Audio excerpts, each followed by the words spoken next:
이번 프로젝트는 단순히 한국 시장을 타겟하고 있지 않습니다. 한글 원리의 범용성을 통해 글로벌 모든 언어에 적용 가능하게 하는 것이 목표입니다. 여기 스포티파이의 수석 연구원이 사내 대규모 AI 프로젝트를 수주하기 위한 PT에서 뜬금없이 한글을 통해 전 세계 모든 시장에 적용 가능하단 다소 황당한 주장을 하고 있는데요. 그 이유가 무엇인지 지금 바로 들어보겠습니다. 구독과 좋아요 꾹 눌러주세요. 안녕하세요. 저는 스포티파이의 뉴욕지사 글로벌 음악 트렌드 분석팀 수석 연구원 에밀리아 클라크입니다.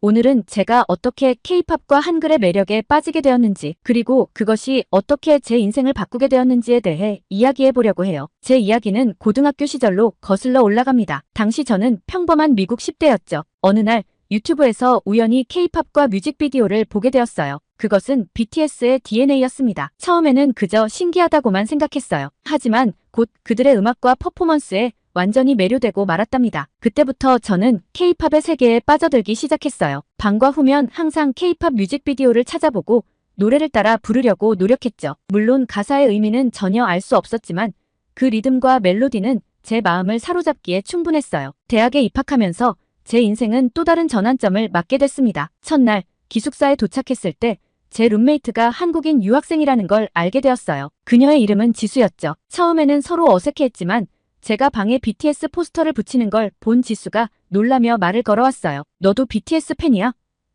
그 말 한마디로 우리의 대화는 끝없이 이어졌답니다. 지수와 저는 금세 친한 친구가 되었어요. 우리는 함께 K-팝을 들으며 시간을 보냈고 지수는 저에게 한국어를 가르쳐주기 시작했습니다.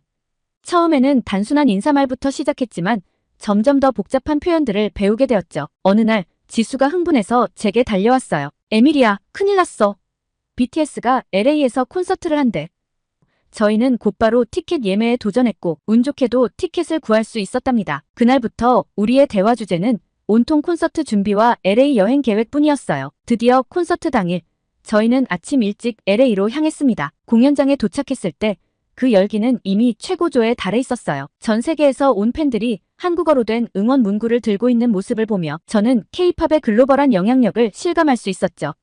콘서트가 시작되고 BTS가 무대에 등장하자 관객들의 함성이 터져나왔어요. 저도 모르게 눈물이 나왔답니다. 그들의 퍼포먼스는 TV나 유튜브로 봤을 때와는 비교도 할 수 없을 만큼 압도적이었어요. 하지만 가장 놀라웠던 건 제가 한국어 가사를 어느 정도 이해할 수 있게 되었다는 거였죠. 콘서트가 끝나고 숙소로 돌아오는 길에 지수와 저는 끊임없이 콘서트에 대해 이야기했어요. 그때 지수가 제게 물었죠. 에미, 넌 정말 한국어를 잘하게 됐어. 한국에 한번 가보고 싶지 않아? 그 말에 저는 갑자기 가슴이 뛰기 시작했어요. 그래요. 저는 한국에 가고 싶었습니다. 그리고 더 나아가 K-팝과 한국 문화, 그리고 한글에 대해 더 깊이 알고 싶다는 생각이 들었어요. 그날 밤 저는 오랫동안 잠들지 못했답니다. 제 머릿속은 온통 한국에 대한 생각으로 가득 찼어요. 그리고 문득 깨달았죠. 제가 단순히 K-팝 팬을 넘어서 한국 문화와 언어에 깊이 매료되어 있다는 걸요.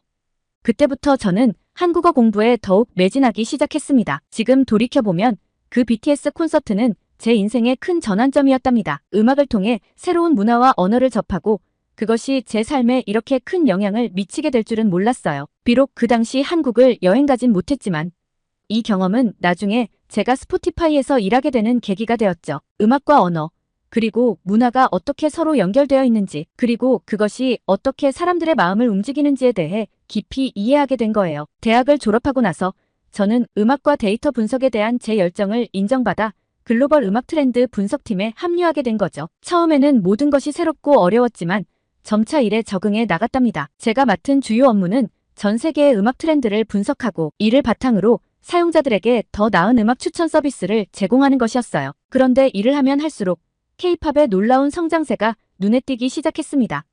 전 세계적으로 K-팝의 인기가 급상승하고 있었고 이는 우리 데이터에서도 확실히 나타나고 있었죠. 어느 날 팀 회의에서 저는 이 현상에 대해 언급했어요. 최근 K-팝의 글로벌 인기가 놀랍도록 증가하고 있습니다. 이 트렌드에 대해 더 깊이 분석해 볼 필요가 있지 않을까요? 다행히도 팀장님과 동료들도 이 의견에 동의해 주셨고 저는 K-팝 분석 프로젝트를 맡게 되었답니다. 프로젝트를 시작하면서 저는 인기 요인을 다각도로 분석하기 시작했어요. 음악적 특성, 퍼포먼스, 마케팅 전략 등 다양한 측면을 살펴보았죠. 그 과정에서 가장 흥미로웠던 것은 한국어 가사의 분석이었습니다. AI를 활용해 가사를 분석하기 시작했어요. 그런데 놀라운 사실을 발견했답니다. 한국어 가사의 패턴과 리듬이 다른 언어와는 확연히 달랐던 거예요. 더 깊이 파고들수록 한글이라는 문자 체계의 독특함에 주목하게 되었어요. 한글의 과학적 구조와 효율성이 눈에 띄게 드러났죠. 이런 문자 체계가 어떻게 만들어질 수 있었을까요? 저는 궁금증을 참지 못하고 한글의 역사를 찾아보기 시작했어요. 세종대왕이 한글을 창제한 이야기를 알게 되었을 때 저는 그저 감탄할 수밖에 없었습니다. 600년 전에 이런 과학적인 문자를 만들다니 정말 놀라워요. 저는 동료들에게 흥분된 목소리로 말했어요. 한글의 자음과 모음 체계, 그리고 그것들이 조합되는 원리를 공부할수록 저는 더욱 깊은 매력에 빠져들었어요. 이건 마치 컴퓨터의 이진법 같아요. 너무나 논리적이고 체계적이에요. 저는 이 발견을 팀원들과 공유했죠. 그러던 중 문득 대담한 생각이 떠올랐어요. 혹시 한글의 이런 특성이 AI 학습에 도움이 될 수 있지 않을까요? 처음에는 저 스스로도 이 아이디어가 너무 황당하다고 생각했어요. 하지만 점점 이 가설이 실현 가능할지도 모른다는 확신이 들기 시작했답니다. 밤낮 없이 연구를 거듭한 끝에 저는 팀장님께 제 아이디어를 제안하기로 결심했어요. 한글의 구조를 AI 학습에 적용해보면 어떨까요? 이를 통해 우리의 음악 분석 능력을 한 단계 끌어올릴 수 있을 것 같아요. 팀장님은 처음에는 의아한 표정을 지으셨지만 제가 준비한 데이터와 분석 결과를 보시더니 점점 흥미를 보이기 시작하셨어요. 에밀리아, 당신 아이디어가 정말 혁신적일 수 있겠어요. 이걸 더 발전시켜볼 가치가 있어 보입니다. 그날 이후로 저는 더욱 열정적으로 연구에 매진했어요. 한글의 구조를 AI에 적용하는 방법을 고민하고 이를 통해 어떻게 더 정확한 음악 분석과 추천이 가능할지 끊임없이 생각했죠. 물론 쉽지 않은 과정이었어요. 때로는 한 걸음도 나아가지 못하고 제자리 걸음만 하는 것 같아 좌절감을 느끼기도 했죠. 하지만 그럴 때마다 저는 세종대왕의 이야기를 떠올렸어요. 세종대왕님도 많은 어려움을 겪으셨을 텐데 포기하지 않고 한글을 만들어내셨잖아. 나도 포기하지 말자. 어느 날 회사에서 큰 발표가 있었어요. 우리는 새로운 AI 프로젝트에 대규모 투자를 할 계획입니다. 가장 혁신적이고 성과가 기대되는 제안을 선정할 예정이에요. 지사장님의 이 말에 사무실 전체가 술렁이기 시작했죠. 저는 이 기회를 놓칠 수 없었어요. 제가 연구해온 한글법 프로젝트를 제안하기로 마음먹었죠. 이번이 기회야. 한글의 과학성을 모두에게 보여줄 수 있어. 하지만 곧 큰 장애물이 나타났답니다. 일본 음악 담당자인 켄지 사토가 J-팝 AI 프로젝트를 제안한 거예요. 켄지는 자신만만한 표정으로 말했죠. 일본 음악 시장은 한국 시장보다 훨씬 크고 안정적입니다. J-팝 AI는 분명 더 큰 수익을 가져다 줄 거예요. 켄지의 말에 많은 사람들이 고개를 끄덕였어요. 솔직히 저도 잠시 주눅이 들었답니다. 정말 일본 시장이 그렇게 큰가? 내 프로젝트가 승산이 있을까? 하지만 곧 마음을 다잡았어요. 아니야. 한글봇의 잠재력을 보여줘야 해. 프레젠테이션 날 켄지가 먼저 발표를 시작했어요. 그는 일본 음악 시장의 규모와 안정성을 강조했고 일본 음악의 글로벌 인기도 언급했죠. 그의 발표는 설득력이 있었고 청중들도 호의적인 반응을 보였어요. 제 차례가 되자 가슴이 쿵쾅거렸지만 용기를 내어 발표를 시작했어요. 한글은 단순한 문자가 아닙니다. 그것은 600년 전 세종대왕에 의해 창제된 과학적이고 체계적인 시스템이에요. 저는 한글의 구조와 원리를 설명하기 시작했죠. 한글의 자음과 모음 체계는 현대 컴퓨터의 이진법과 놀랍도록 유사합니다. 이는 AI 학습에 최적화된 구조라고 할 수 있어요. 청중들의 표정이 점점 흥미로워지는 게 보였어요. 이어서 K-팝의 글로벌 성장 가능성을 강조했습니다. K-팝은 이미 전 세계적으로 폭발적인 인기를 얻고 있어요. 한글봇을 통해 우리는 이 성장세를 더욱 가속화할 수 있습니다. 그러나 여전히 의구심 어린 눈빛들이 보였어요. 한 임원이 물었죠. 하지만 실제로 한글봇이 효과가 있다는 걸 어떻게 증명할 수 있나요? 이 질문에 제 심장이 쿵 내려앉는 것 같았어요. 하지만 이 순간을 위해 준비해왔잖아요. 저는 깊게 숨을 들이쉬고 대답했습니다. 네, 보여드리겠습니다. 그리고 초기 실험 결과를 보여주기 시작했어요. 이건 기존 AI와 한글봇의 K-팝 가사 분석 결과 비교입니다. 화면에 그래프가 나타났어요. 보시다시피 한글봇은 기존 AI보다 30% 더 정확하게 가사의 감정과 뉘앙스를 파악했습니다. 청중들 사이에서 놀란 탄성이 들렸어요. 저는 계속해서 설명했죠. 더 놀라운 건 한글봇이 K-팝뿐만 아니라 다른 언어의 음악도 더 정확하게 분석한다는 거예요. 이어서 BTS의 봄날을 예로 들었습니다. 이 노래는 단순히 슬픔이 아닌 그리움, 희망, 인내라는 복합적인 감정을 담고 있어요. 한글봇은 이런 미묘한 뉘앙스까지 정확히 포착해냈습니다. 발표가 끝나자 회의실은 잠시 정적에 빠졌어요. 그때 지사장님이 입을 열었습니다. 매우 인상적인 제안이에요, 에밀리아. 하지만 여전히 일본 시장의 크기를 무시할 수는 없어요. 어떻게 생각하세요? 저는 잠시 생각에 잠겼다가 대답했어요. 네, 일본 시장이 크다는 건 사실입니다. 하지만 우리의 목표는 단순히 하나의 시장이 아닌 글로벌 음악 시장 전체를 혁신하는 거예요. 한글봇은 그 잠재력을 가지고 있습니다. 그리고 덧붙였죠. 사실 한글봇의 원리는 일본어 분석에도 적용될 수 있어요. 켄지 씨와 협력한다면 우리는 아시아 음악 시장 전체를 아우르는 혁신적인 AI를 만들어낼 수 있을 거예요. 이 말에 켄지도 지사장님도 눈을 반짝였어요. 회의실 전체가 새로운 가능성에 대한 흥분으로 가득 찼죠. 결국 치열한 논의 끝에 한글봇 프로젝트는 승인을 받았어요. 에미리아의 한글봇과 켄지의 일본 음악 전문성을 결합한 프로젝트를 진행해보죠. 이것이 우리 회사를 한 단계 더 도약시킬 수 있을 것 같아요. 프로젝트 승인 소식을 들었을 때 저는 눈물이 날 것 같았어요. 그동안의 노력이 드디어 결실을 맺은 거죠. 하지만 동시에 큰 책임감도 느꼈답니다. 이제 시작이야. 한글의 아름다움과 과학성을 전 세계에 보여줄 수 있는 기회를 얻었어. 켄지와 저는 서로를 바라보며 웃었어요. 경쟁자에서 동료가 된 우리는 이제 함께 새로운 도전을 시작하게 된 거죠. 켄지, 우리가 만들 AI가 음악의 세계를 어떻게 바꿀지 정말 기대돼요. 저는 진심을 담아 말했습니다. 그날 밤 저는 흥분된 마음을 안고 집으로 돌아왔어요. 노트북을 펴고 한글봇 프로젝트의 다음 단계를 구상하기 시작했죠. 이렇게 해서 제 인생의 새로운 장이 시작되었어요. 한글봇 프로젝트는 단순한 업무 그 이상의 의미를 갖게 되었죠. 프로젝트 승인을 받은 후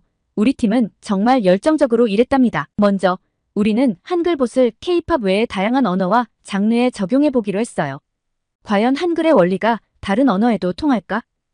이 질문에 대한 답을 찾기 위해 밤낮 없이 연구했죠. 놀랍게도 한글봇은 영어, 스페인어, 중국어 등 다양한 언어의 음악을 분석하는 데도 뛰어난 성능을 보였어요. 이건 정말 믿을 수 없어요.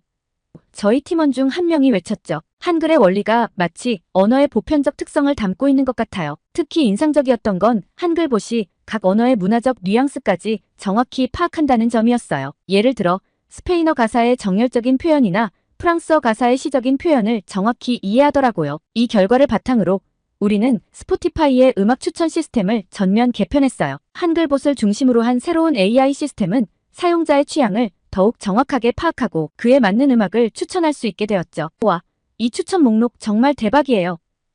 새 시스템을 처음 경험한 한 직원이 감탄했어요. 마치 제 마음을 읽은 것 같아요. 이런 반응은 곧 전 세계 사용자들로부터 들려오기 시작했답니다. 사용자 만족도 조사 결과 새로운 추천 시스템에 대한 만족도가 이전보다 40% 이상 상승했어요. 많은 사용자들이 이전에는 발견하지 못했던 숨은 명곡들을 찾게 되었다고 피드백을 주었죠. 이 성과는 곧 음악업계의 주목을 받기 시작했어요. 유명 음악 프로듀서들이 한글봇의 분석 결과에 관심을 보이기 시작했고 일부 아티스트들은 작곡 과정에서 한글봇의 인사이트를 참고하기도 했답니다. 에미리아, 당신의 한글봇이 음악 산업의 판도를 바꾸고 있어요. 트렌드 분석 팀장님이 저를 불러 말씀하셨죠.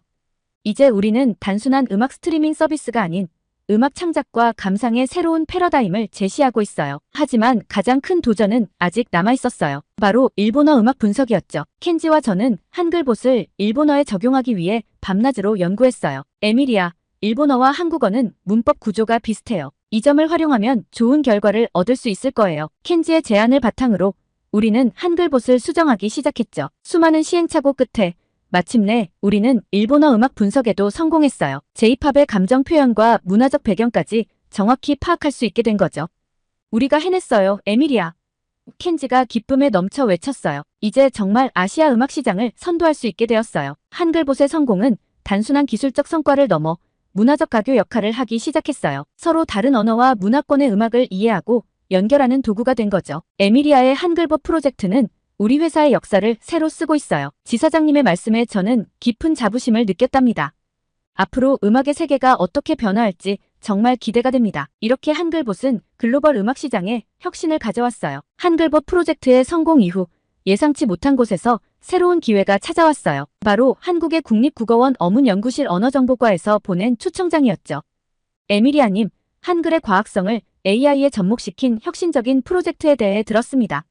한글학 국제학술대회에 기조연설자로 초청하고 싶습니다. 처음에는 믿기지 않았어요. 제가 한글 전문가도 아닌데 이런 중요한 자리에 초대받다니요. 하지만 곧 이것이 단순한 학회 참석 이상의 의미를 가질 수 있다는 생각이 들었습니다. 지사장님에게 이 소식을 직접 전했더니 그는 매우 긍정적인 반응을 보였어요.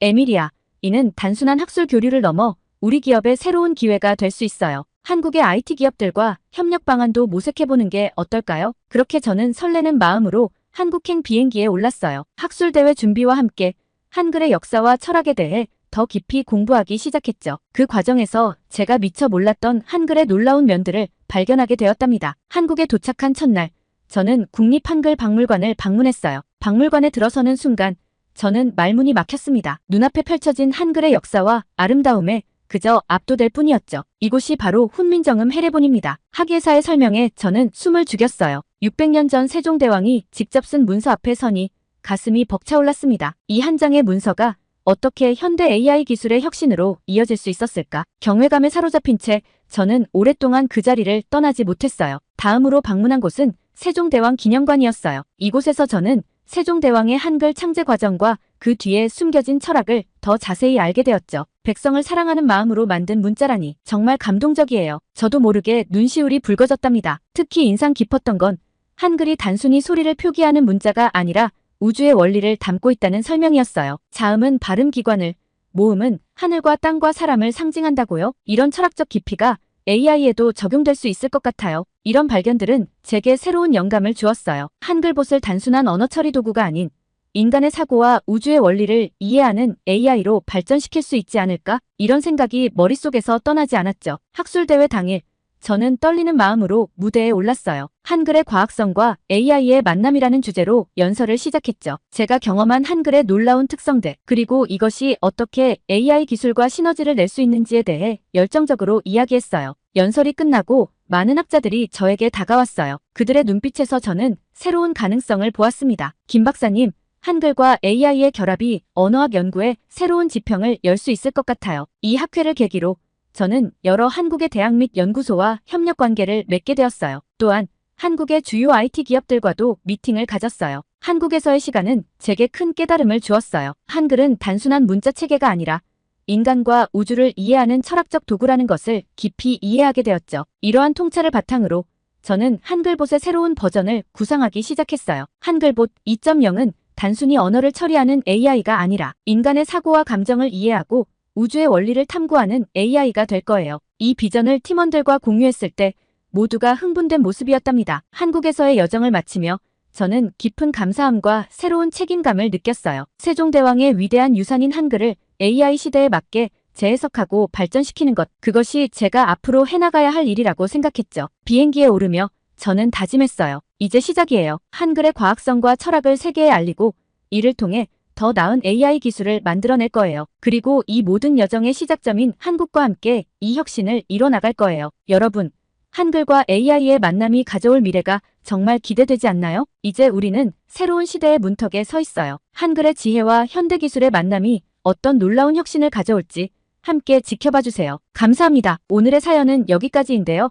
세계 최대 음원 스트리밍 기업에서 일하는 에미리아 씨가 한글에 대한 우수성을 알리게 되어 뿌듯한데요. 앞으로 어떤 활동들을 더 하면 좋을지 많은 댓글 남겨주세요. 구독과 좋아요 감사드리며 다음 영상으로 찾아뵙겠습니다.